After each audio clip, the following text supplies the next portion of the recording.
Paano nga ba napalago ng Bo's Coffee, Julie's Bake Shop, Villatuna at LTNG Credit Line ang mga negosyong nagsimula sa kani-kanilang rehiyon hanggang sa nakilala sa buong bansa? Yan ang mga diskarte at aral na ibinahagi sa Visayas Franchise Conference 2026 sa Cebu. Si Jimry Biosa sa detalye ng balita. Mula sa maliit na puhunan hanggang sa pagiging kilalang pangalan sa buong bansa.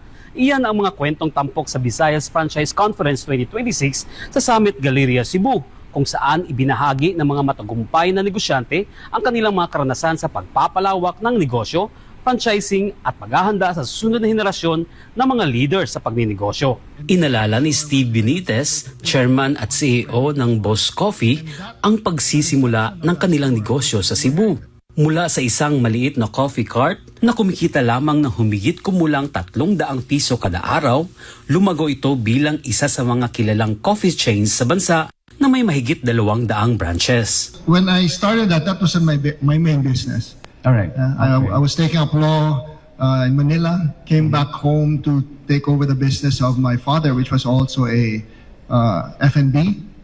And as I said, when I discovered the coffee experience abroad, I really enjoyed it.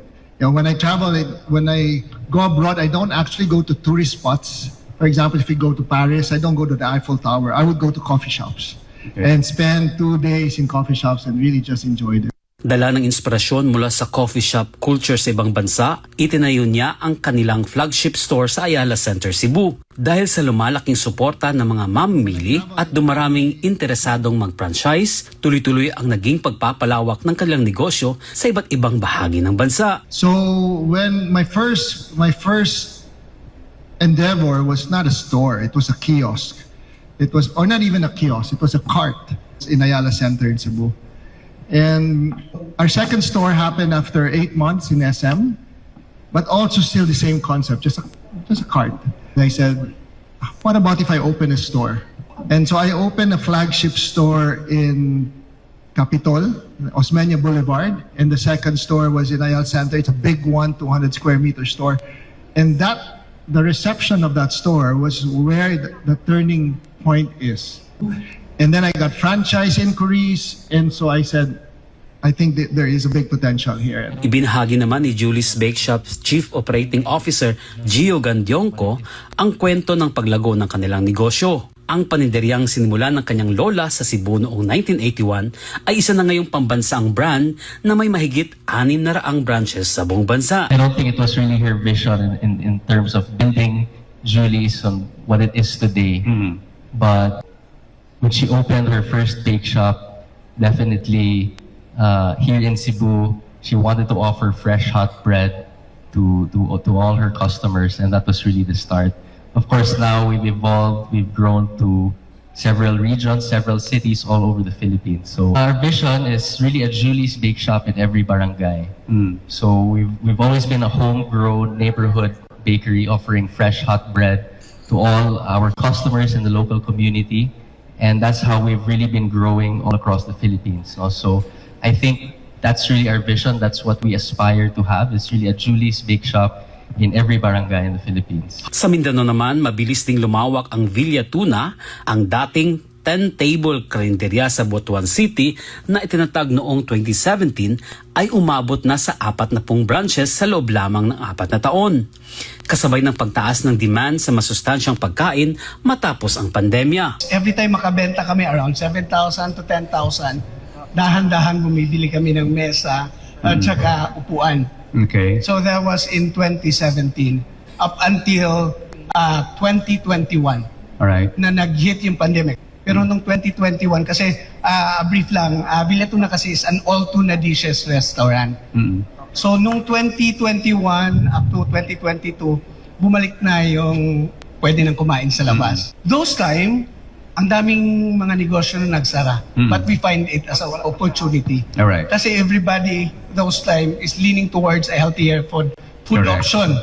So nakita nila na, tuna restaurant, isda, tinola, ganito ganyan. Right. So everybody is going to our store. And Alright. that hit us. Sa usapin naman ng financial, ipinaliwanag ni LTNG Credit Line CEO at President Marco Antonio Soliman ang layunin nilang matulungan ang maliliit na negosyante sa pamamagitan ng microloans bilang alternatibo sa 5-6. Mula sa panimulang puhunan na 200,000 pesos sa Legazpi City, mayroon na silang 64 na branches sa buong bansa at nakapagdala ng 900 million pesos na benta noong nakarang taon.